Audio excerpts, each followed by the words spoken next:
So today on Cooking for One, we are going to be making a fabulous spaghetti squash. Now, if you've never had spaghetti squash, this is a real treat. I'm going to show you how to cook it, and this meal is going to take you 20 minutes. It is fast, it is easy, it's healthy, and you don't even have to turn on your oven. So let's get cooking.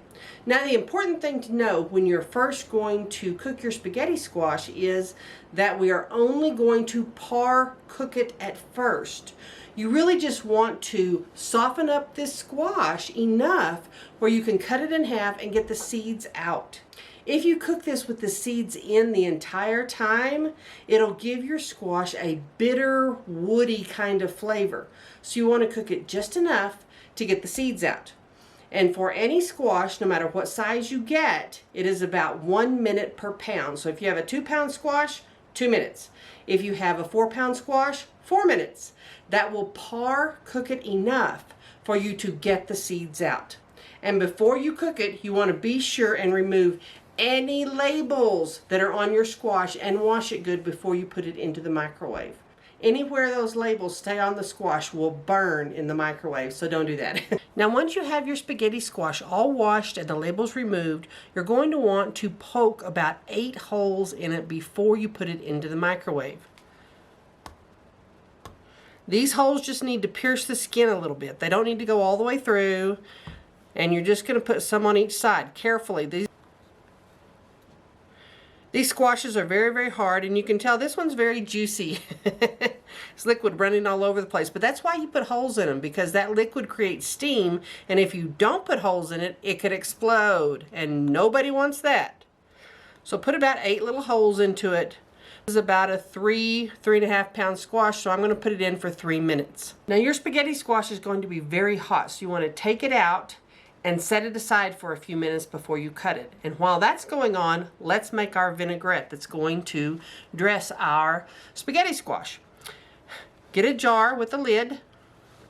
It's just a little mason jar. And in our jar, we're going to put a 1/4 cup of olive oil, 1 tablespoon vinegar, any kind, white vinegar, white wine vinegar, apple cider vinegar, any kind of vinegar will work. 1 tablespoon. And to this, we're going to add our house spice mix. You all are familiar with this by now. It is 1/2 teaspoon salt, 1/2 teaspoon onion powder, 1/4 teaspoon black pepper, and 1/4 teaspoon garlic powder. And then we're going to add a teaspoon of honey. This is local honey from Sugar Eat State Park. It's yummy. And a teaspoon of mustard, any kind. It can be Dijon or honey mustard. I'm using honey mustard because I had that left over from our pistachio crusted salmon recipe. So that's what I'm using.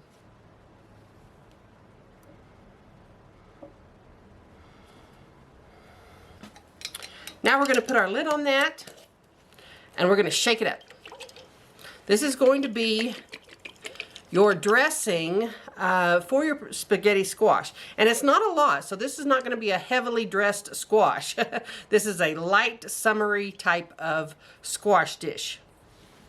Now, when you take your little spaghetti squash out, it may foam up like this. It may foam up, have little drips. This is completely normal. That's what it does as it cooks. That's why you put the holes in there. So just wipe that off. And it is still pretty warm. Now, this squash is going to have just a little bit of give when you put your finger in it. That's when you know it's time for you to get the seeds out. You don't want it to be still really hard, but you don't want it to be overly soft either. So just when your finger will press it down just a little bit. And you're going to take your knife and see how easily it slides in there now. It's not like cutting a big old hard squash anymore.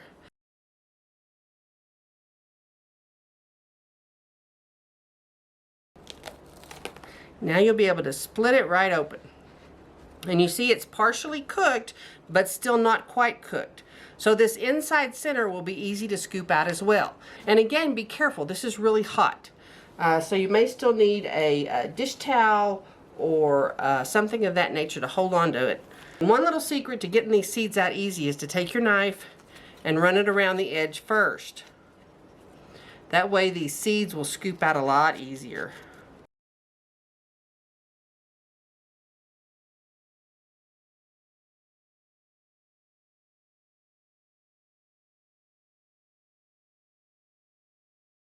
Now at this stage, you can put half of this into the refrigerator, just wrap it in plastic wrap.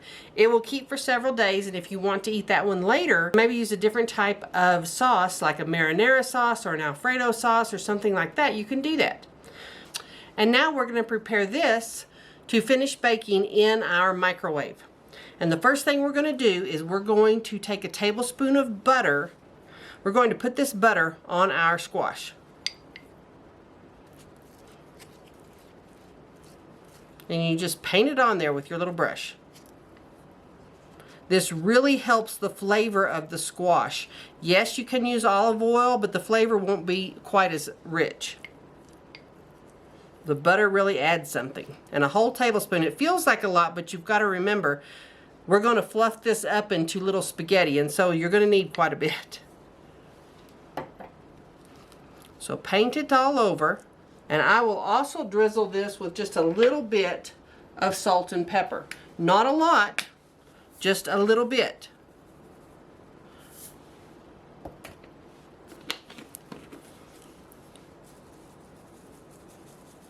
You can see this, just a little bit. And we're going to set this back in the microwave for another 3 to 4 minutes. So it's about half the time for it to get to this point. And we're going to set it in for another 3 to 4 minutes for it to completely finish cooking. Your cooked spaghetti squash will look like this. It is still very hot, so you'll need to let it rest for a few minutes. Dump the liquid in here and then take your fork, and you see how it creates little spaghetti strands? Now we're going to save this boat, the outside skin, and put it back in here for presentation. But you just scrape it out like that.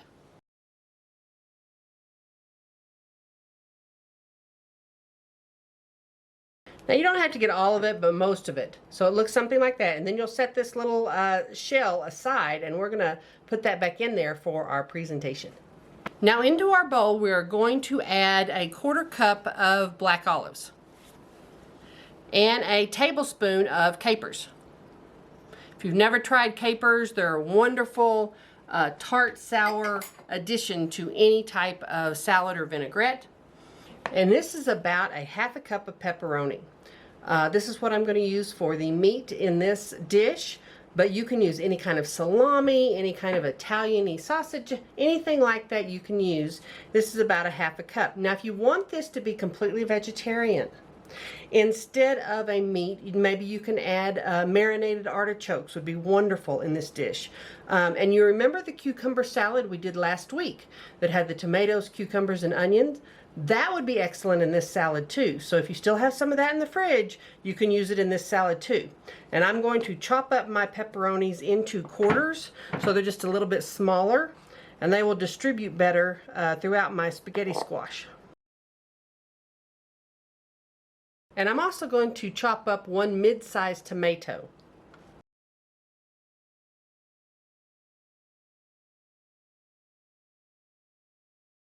Now I'm going to take my fork and I'm going to toss everything together.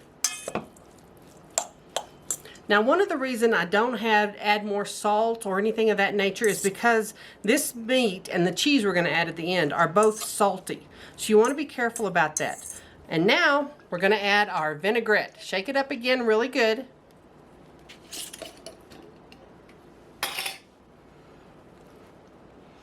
And pour it on.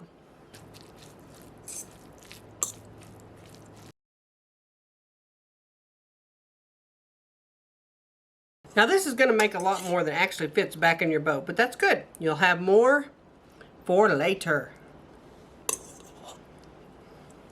And if you're serving this to someone who's never had spaghetti squash, you know, it's good to tell them this is not actually like spaghetti.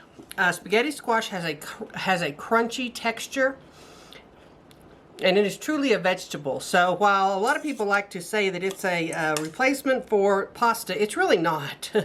It's its own entity.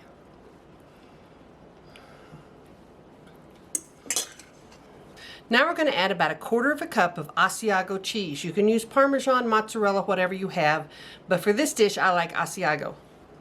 And I went out and picked some fresh basil from my garden. You can decorate up with that.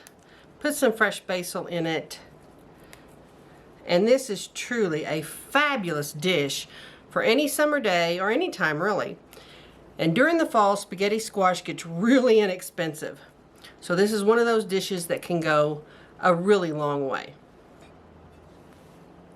Now if you've enjoyed this recipe, please click subscribe, and I'll see you next time.